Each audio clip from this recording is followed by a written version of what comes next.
redresser. Elles ont assimate au nom de Jésus-Christ, le Dieu vivant. Mais tika molimu atondisa makati na yo. Moutouaza rempli de l'esprit. Quand tu parles, il y aura le miracle. Pendant la Pentecôte, c'était le miracle. C'était l'étonnement. C'était une surprise agréable. Les gens ont vu Nakatia Pierre, Nakatia Jean, l'onction et un miracle. Paralytique à tambour. Nazo sambela, yoza stérile, oza na libala, mabote zoyate, na kombo na Yesu, eze laka ya nzambe te stérilité tikayo. Yamba ma passe, mabote fungwaba, au nom de Jésus-Christ. C'est possible à toi commis à 45 ans, avec le Saint-Esprit, nzambe opeso libala bien. C'est possible. Na licence na yo na bavuta molimo mo santo atondisa makati na yo accompagner licence na yo okoma PCA okoma DG ozwa musala na kombo na Yesu. Saison de l'étonnement et de surprise. Il faut être rempli de l'esprit. Basala nzambe totika baji. Ceux qui te remplis de l'esprit, ba message na biso ko za accompagner na ba prodige, na ba miracle, na ba guérison instantanée. Na zo sambela, yo maladie ou meliozo landango zo kangai. Maladie wane limwa, kiste wane limwa, myom wane limwa, sida wane limwa, au nom de Jésus. Zala guéri instantanément. Na kombo na Yesu. Les gens ont vu l'étonnement et la surprise parce que les disciples et les apôtres étaient remplis de l'esprit. Les hommes de Dieu t'ont étouffé le Saint-Esprit katina biso. Talaba makambo tozo sala ba spectacle honteux. Ou le na miso abato. Ou ekomi kofingisa bonzambe. Non, non. Repentons-nous. Tu étouffé misala molim. Repentons-nous. Tu étouffé misala molim. Nzamba salangana au grâce. Talaba spectacle tozo sal. Est-ce qu'on a rempli de l'esprit? Au sali bolingo na mwasi na yo. Au publié yango. C'est honteux. C'est honteux. Tozo fingisa. Tozo étouffé misala molimo mo santo. Yango no moni ba miracle zate. Parce que le Saint-Esprit a teki biso. Tala motoloko la David a sumuki, a sali ekobo, adultère, na mwasi a garde corps na ya bomisiye. Tanga psaume 51, oromona ndenge David azo sala repentance, azo lela, azo lobana nzambe, ne me retire pas ton esprit.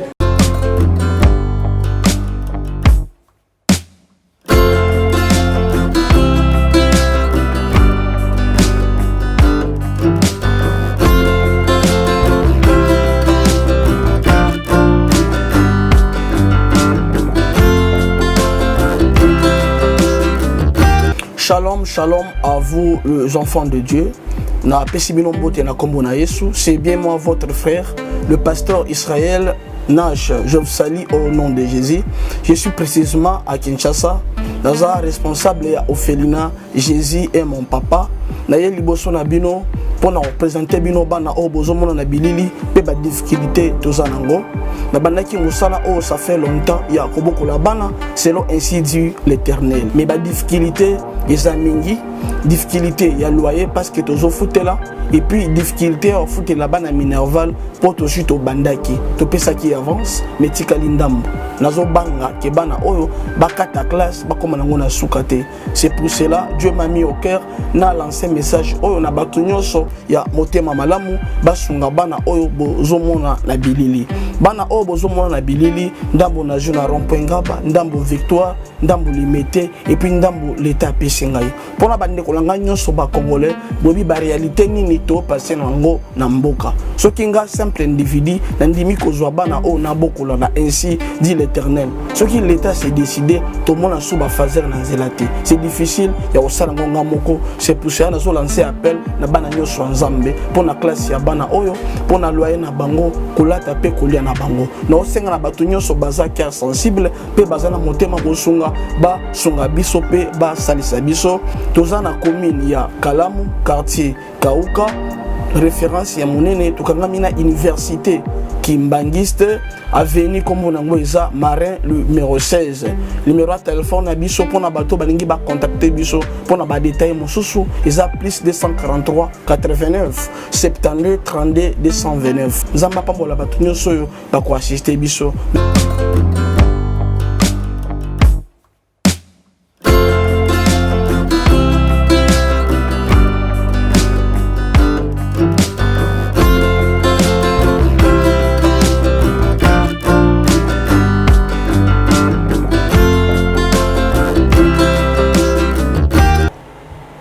Bonjour, bonjour peuple de Dieu, les abonnés de la chaîne EHP Média Parlement Céleste. Je vous salue tous au nom de Jésus-Christ de Nazareth, le véritable Dieu, la pierre angulaire, le soleil levant, le Dieu qui dit un mot et la chose s'accomplit, l'ancien jour. Oh, alléluia, n'a pas molibino. Tozui grâce lisusu to partager liloba ya Nzambe yango tozo banda na losambo pona kotika moment oyo tolingi toyoka penser ya Nzambe na tina na biso.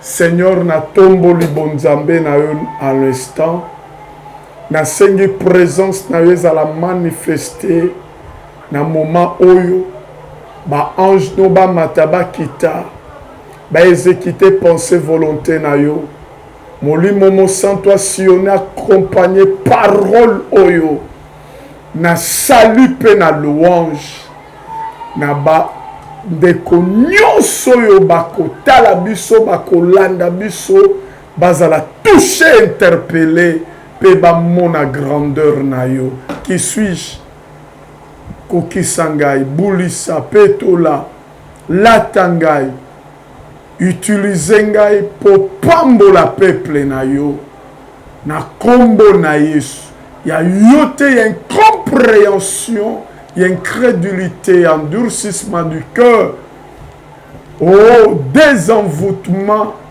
envoûtement à la musique. Parle-nous Seigneur Jésus. Amen. Nzambe apambola biso ba bien-aimé na ngai et tozuli sous grâce nanzela na couple Edo ba Colochène pe papa nangai Charlie papa Dédé pe bandeko bazali awa to partager liloba na Nzambe. Nzamba pambola biso oyo Nzamba tenga kor to partager tolingi to lobela la Pentecôte, saison de l'étonnement et des surprises. La Pentecôte. Kokita ya molimo mosantu ezali tango ya bokamwi si pe ya kosutukisa. Na lingala, la Pentecôte. Saison de l'étonnement et de surprise. La Pentecôte, c'est une fête juive parmi les 7 fêtes de l'Éternel. Ces 7 fêtes de l'Éternel, elles allaient subdiviser en 3 grandes parties. La première fête, c'est la Pâque, où elles allaient accompagner na petite fête comme Mabango qui n'en a Pâques. Et après la Pâque, c'est la Pentecôte. Et enfin, la fête de Tabernacle. Ils n'allaient pas accompagner dans quelques fêtes. Tabernacle, ils allaient qui fêtaient vers la fin de l'année. Et Pâques ezalaki célébré kozwa fin mars ou début avril. La Pentecôte ndenge dimanche le 28 tozali kofete yango. Kobanza ndenge molimo akitelaki bantoma na Jérusalem na chambre haute. Tozo fete yango dimanche le 28. Mais la logique des choses, Pâques, Pentecôte, ezalaka célébré après 50 jours, il y a Pâques. Pâques, toyebi la Pâques juif ezali, où il commémorait la sortie en Égypte sous domination, il y a Pharaon égyptien. Bisoba chrétien, différence ezali Pâques ezo suka na est na suka. Tozo banza ndenge Yesu akufelaka biso pe asekwa aza na bomoi. Je crois que qu'on fêtait Pâques le 9 avril. Et la Pentecôte est fêtée après 50 jours. Parce que le 40e jour na Bethanie, Yesu azalaki glorifié, azalaki élevé, et na Bethanie ne apambolaka ba disciple, apamboli bango, apambolaka bango, bisika ascension et salamaka le 40e jour. 40e jour ekokaki na pona biso lelo le 19 mai, 40 jours. Oto bandi ndenge Yesu azonga na lola akwesa ba loi ya mokili. Parce que ndego moko amekaka ono amata tata wonda ndenga bukana pena ndenga kenda dans la gloire du Père. Mais Yesu na biso persa abuka ba loi ya bato mayele qui n'a zonga na lola plus que la fusée. Et il est assis à la droite du Père. Il intercède pour nous. La Pentecôte, c'est la fête juive au pe bazalaki ko penser tant bazolona baosala bilanga et sengelaki na 50e jour baebaka ko moissonner. Yangwana nazo kebisa mutu moko keba na Pentecôte. Oyo zo sala okobuka. Oyo zo lona okobuka nini. Soki yozali ko semer le mal, tu vas récolter le mal. Soki yozali ko semer le bien, tu vas récolter le bien. Je m'adresse aux chrétiens, aux hommes de Dieu. Toyeba ko semer ba semence malamu na musala nzambe na mokili. Et pour nous les chrétiens, la Pentecôte, nous pensons à la venue, à l'effusion du Saint-Esprit. Ndenga kitela ki bantoma na kati ya chambre haute na Jérusalem. Et c'est le début de l'église primitive. Nakati ya se ya mokili. La Pentecôte, saison de l'étonnement et de surprise. Pourquoi nalobi Pentecôte ezali saison étonnement et à surprise? Parce que tant molimo akitaki na chambre haute, bazalaki rempli de l'esprit de Dieu. Ndenge Acte chapitre 2, verset 7 à 13 elobi. Kobana même na premier verset. Qui non a 13. Molima quitté la kibango. Bazalaki rempli de l'esprit. Et nzamba salaki bango grâce. Baba na koloba minoko ya sika. Minoko bantoma balobaka na chambre haute. ezalaki de langue maternelle baminoko ya mboka afin que mutu nyonso ayaki pendant la fête à Pentecôte ayoka mungongo ya Nzambe na munoko ya mboka na ye.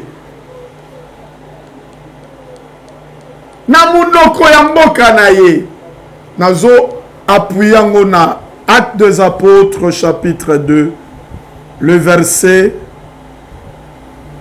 1er kino na 13e verset na la lecture moko kilométrique. Le jour de la Pentecôte, ils étaient tous ensemble dans le même lieu. Tout à coup, il vient du ciel un bruit comme celui d'un vent impétueux et remplit toute la maison où ils étaient assis. De langues semblables à de langues de feu leur apparut, séparèrent les uns les autres et posèrent sur chacun d'eux. Et ils furent tous remplis du Saint-Esprit, se mirent à parler en d'autres langues, selon que l'Esprit leur donnait de s'exprimer. Or, il y avait en ce jour à Jérusalem des Juifs en pied de toutes les nations qui sont sous les cieux.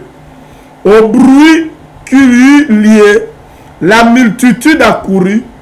Il fut confondu par chacun. Il fut confondu parce que chacun les attendait parler dans sa propre langue. Dans sa propre langue. Donc il faut que bongisande to lobako minoko asike. Ezalaki minoko. Oese lobama ya minoko ya mboka na biso. La Pentecôte. Ils étaient tous dans l'étonnement et surpris. Ils se disaient les uns aux autres, voici ces gens qui parlent. Ne sont-ils pas tous des Galiléens? Comment les attendons-nous dans notre propre langue à chacun? Dans notre langue maternelle. Nasukiwana continue 13. Le jour de la Pentecôte, quand Dieu a répandu son esprit sur les apôtres, bien-aimés, il y a eu de l'étonnement et de surprise parce que les Juifs, les hommes pieux et les hommes de toutes les nations, oh bazalaki na sena mokilo bakendaki na Jérusalem pour adorer Dieu. Ba yoki bantoma koloba na minoko ya mboka na bango. Soko kitiki na 13 okomona balobi même barab bazalaki wana. Bayoki molimo mosantu kotondisa makosala kopesa bapostolo o bazalaki bagaliléen baloba minoko batikala koloba te minoko ya balangi nyonso ezalaki représenté na kati ya Jérusalem ce jour-là. C'était l'étonnement et la surprise générale. Je pense que Mukongo moko azalaki wana na Jérusalem. Ayoki apôtre Pierre kosakola kolobela ye na kikongo na kati ya Jérusalem. Ayoki apôtre Jean kosakola kolobela ye na kiyombe na kiarabe na kishinois na kati ya Jérusalem au jour de la Pentecôte. C'était l'étonnement. C'était la surprise.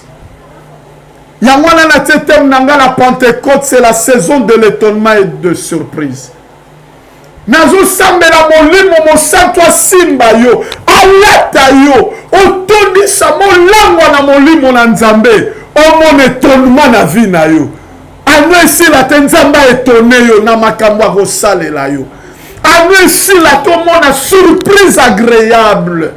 Mwana Nzambe azala molimo Nzambe akomona l'étonnement dans sa vie. Kokamwa, batu ba kokamwa yo. Na makambo molimo akosala kati na yo. Ils étaient patients. Jésus les avait dit, ne quittez pas Jérusalem, attendez la promesse. Le Saint-Esprit akoya. Nguya na ye kosimba bino. Pe bokozala changer.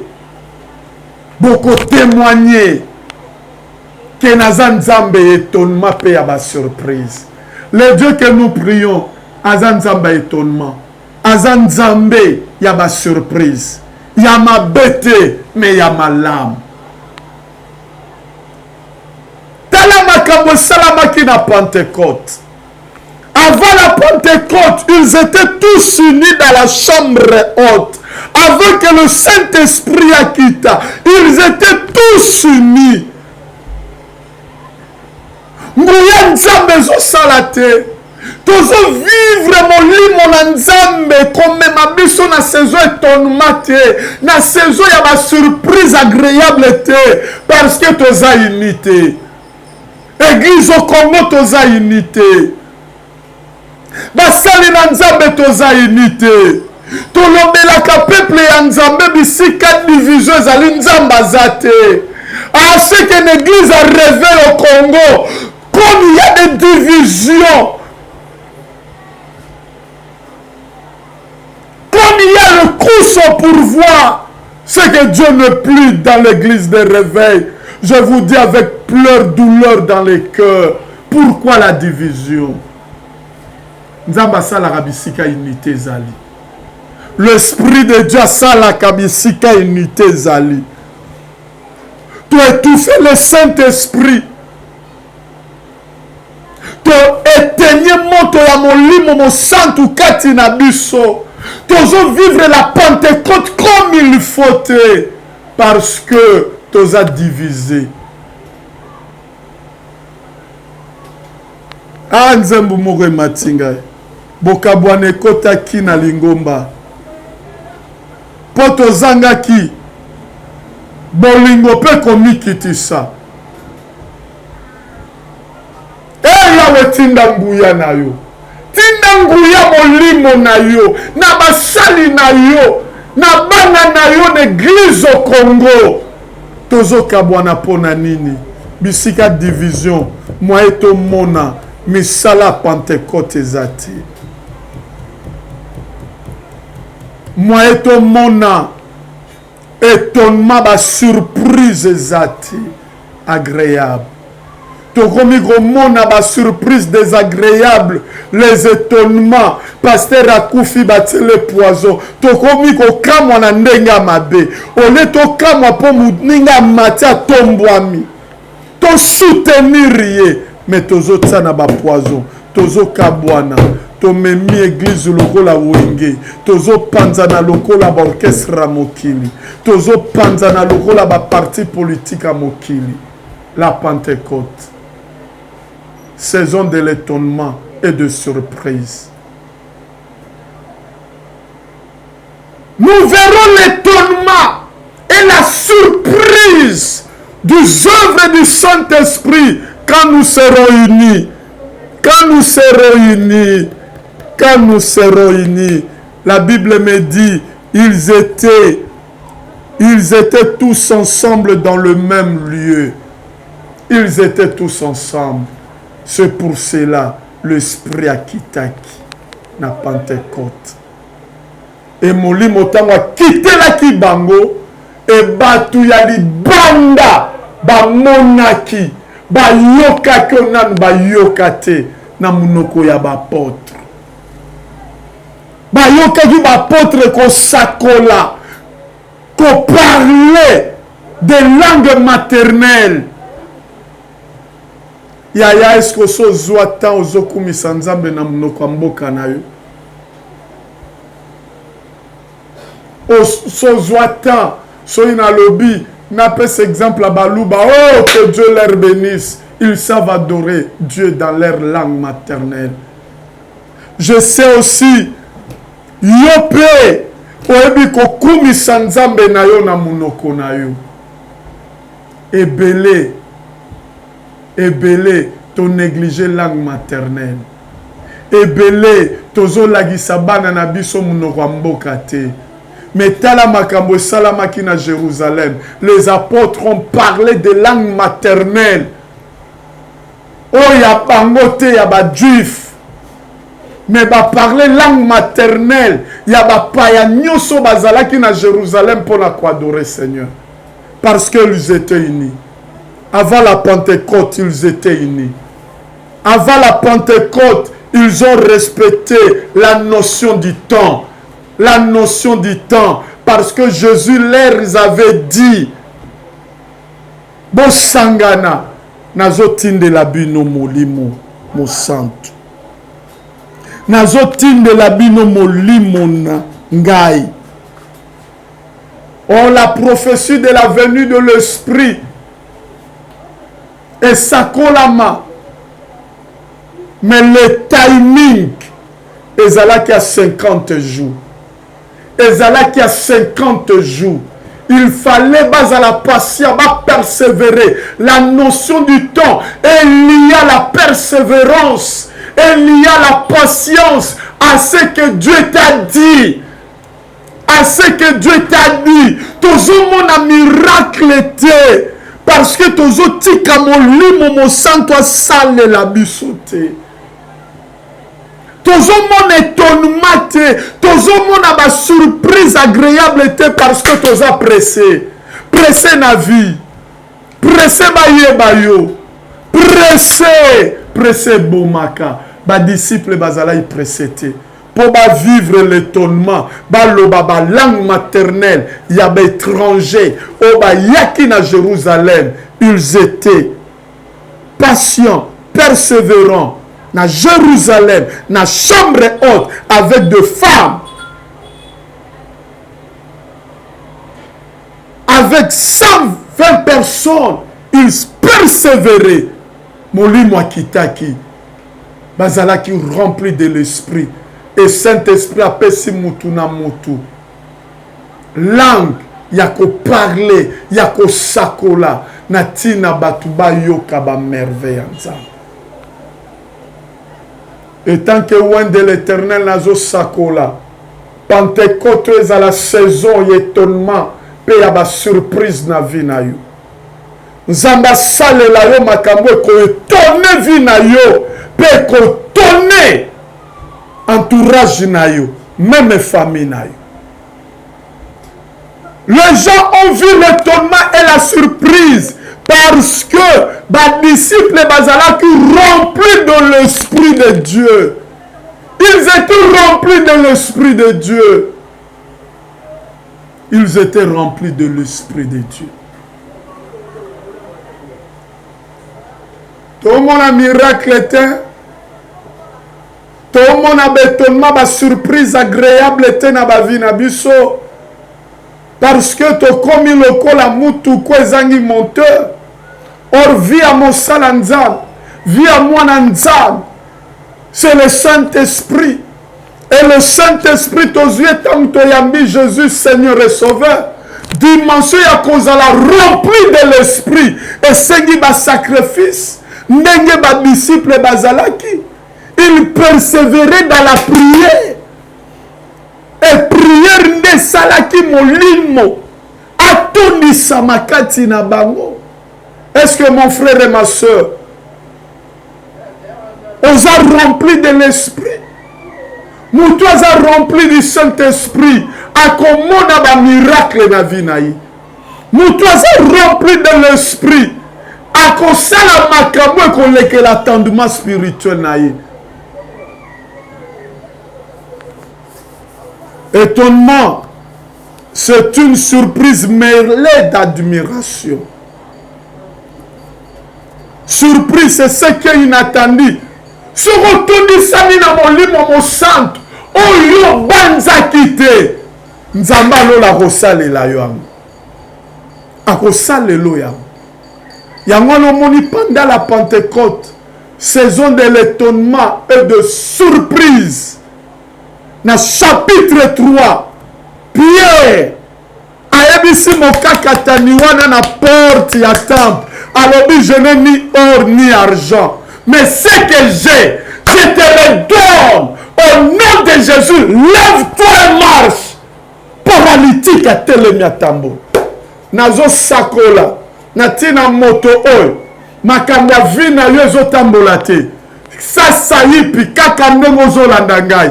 Makambo ya vi na yo ezwa makolo etambola. Et progresser. Ezonga nsima te. Au nom de Jésus-Christ, le Dieu vivant. Metika molimo atondisa makati na yo. Moto aza rempli de l'esprit. Quand tu parles, il y aura le miracle. Pendant la Pentecôte, c'était le miracle. C'était l'étonnement. C'était une surprise agréable. Les gens ont vu, Nakatia Pierre, Nakatia Jean, l'onction et un miracle. Paralytique à tambour. Nazo sambela, yoza stérile, ozana libala, ma bote zoyate, na kombo na Yesu, eze laka ya nzambe te stérilité tikayo. Yamba ma passe. Ma bote fungwama. Au nom de Jésus-Christ. C'est possible à toi commune à 45 ans. Avec le Saint-Esprit. Nzamba opeso libala bien. C'est possible. Na licence na yo na bavuta. Molimo mo santo. Atondisa makati na yo. Accompagner licence na yo. Okoma PCA. Okoma DG. Ozwa musala na kombo na Yesu. Saison de l'étonnement et de surprise. Il faut être rempli de l'esprit. Basala nzambe totika baji. Ceux qui t'ozala rempli de l'esprit, ba message na biso kozala accompagné na ba prodige, na ba miracle, na ba guérison instantanée. Nazo sambela, yo maladie umeli ozo landango zo kangai. Maladie wane limwa, kiste wane limwa, myom wane limwa, sida wane limwa. Au nom de Jésus, zala guéri instantanément. Na kombo na Yesu. Les gens ont vu l'étonnement et la surprise parce que les disciples et les apôtres étaient remplis de l'esprit. Les hommes de Dieu t'ont étouffé le Saint-Esprit katina biso. Talaba makambo tozo salaba spectacle honteux. Ou le na miso abato. Ou ekomi kofingisa bonzambe. Non, non. Repentons-nous. Tu étouffé misala molim. Repentons-nous. Tu étouffé misala molim. Nzamba salangana au grâce. Talaba spectacle tozo sal. Est-ce qu'on a rempli de l'esprit? Au sali bolingo na mwasi na yo. Au publié yango. C'est honteux. C'est honteux. Tozo fingisa. Tozo étouffé misala molimo mo santo. Yango lo moni ba miracle zate. Parce que le Saint-Esprit a teki biso. Tala motoloko la David a sumuki. A sali ekobo. Adultère. Na mwasi a garde corps na ya bomisiye. Tanga psaume 51. Oromona ndenge David azo sala repentance. Azo lela. Azo lo bananzambe. Ne me retire pas ton esprit. Ebele, molimo azali soute. Ebele, molimo mo santo atiki biso. Poto landi makambo epesi nzambe gloire te. Poko mana chaîne, okoma ko voyager pamba pamba. Tokoti na makambo yo nzamba zate, molimo azate. Saoul appellera trône. Poissala makambo. Nzamba pekisaki, il a touché les interdits. Beaucoup d'entre nous ont touché les interdits. Yamwana molimo ezate bonzoto. Na makambo tozo sala. Tokomo betisa bapaganu. Mabaku. Tokomo fingisa kombo ya nzambe. Oh! Mosala nzambe. Mizongisa. Zongisa intimité na on a Saint-Esprit. Nazo chité. Ils ont vu l'étonnement et de surprise agréable parce que les apôtres étaient conduits par par le Saint-Esprit. Bamitikaki molimo na nzamba tambusa bango. Na banzelo esengelaki pour mokile yoka nzambe. Pour Yesu alobi, vous serez mes témoins. À Jérusalem, en Judée, jusqu'aux extrémités de la terre. Parce que il a fallu le Saint-Esprit à tambusa bango. Nana zo tambusa vi na yo mosala nzambe mosakoli. Olingi reproche te. Mutoza na Saint-Esprit on dit ma critique reproche avec amour. Toti kamoli mwa kambabiso. Na sepeli na verset moko totanga pour na chiter Romains 8 verset 13 à 14 pour na chiter. Tomitika Saint-Esprit à kambabiso. Écoutez la parole. Si vous vivez selon la chair, vous mourrez. Mais si par l'esprit vous faites mourir les actions du corps, vous vivrez. Ce qui boko tambola, boko bika, na misala ya nzoto, boko kufa. Kasi soki na molimo, mosanto, bozali koboma misala ya bonzoto, boko bika. Ebele tozobika te parce que tozakaka na makambo nzoto, tolingi makambo nzoto. Tokotisi ba fait étranger na église, na musique, na mabina. Otalo rythme muto abeta beti zaiko, rythme muto abeta beti wenge. Parce que tokotisi bonzoto. Mabino tokotisi l'église. Ezopesa lisusu nzambe kembote bonzoto molim. Car tous ceux qui sont conduits par le Saint-Esprit sont fils de Dieu. Mwana nzamba solo amitambusaka te, amitikaka molimo akambai. Nzembo emati memanga na likolo molimo mosantu memanga na likolo. Continue. Continue. Continue l'oyemo à prier. Que le Saint-Esprit te dirige. Il est notre conducteur.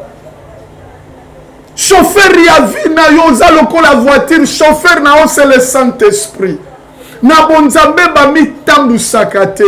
Na marche chrétienne, c'est le Saint-Esprit qui va t'aider. Lekao, kotao, bimao. Erotinda yote na makambo amabe. Tika molimo atambusa yo. Tika molimo mosanto akamba vina yo. Nomoni bantoma balobi lisu na makomi. Marchez selon l'esprit, vous n'accompliriez point les désirs de la chair. Bonzo te tombe min église. Oza marié moza na ba petit chéri. Oza marié moza na 4e bureau. Yahweh sunge église na yo. Église comme suye poto koti moto. Bonzoto. Et tant bonzoto continue église. Netozo pe sa couloir na diable à côté à détruire l'église à Seigneur. Allo bakeyenda zanzambe oreza été. Mwana nzambe ya sola mitikaka Saint-Esprit akambai. Olalo lamuki osambeli Saint-Esprit tambusanga na journée na lelo. Kambanga na journée na lelo. Ya mwana komona même prophétie na Esaïe 59 moko ya rôle à Saint-Esprit na vie ya basali ya nzambe bana ya nzambe. Bible lobini Esaïe 59 verset 19 Nasuka wa papa journaliste. Bible lobby. Écoutez, on craindra le nom de l'Éternel depuis l'Occident et sa gloire depuis le soleil levant. Car l'ennemi viendra comme un fleuve, l'esprit de l'Éternel le mettra en fuite.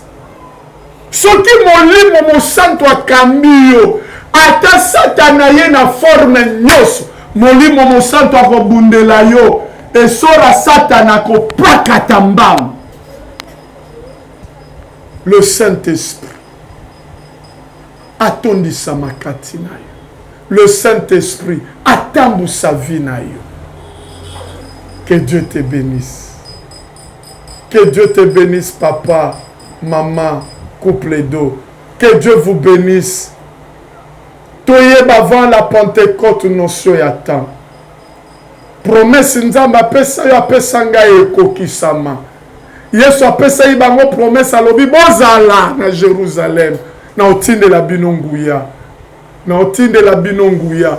Molimo akokite la bino. Et tant molimo akite la ki bango, c'était la saison de l'étonnement, saison de surprise, de miracle.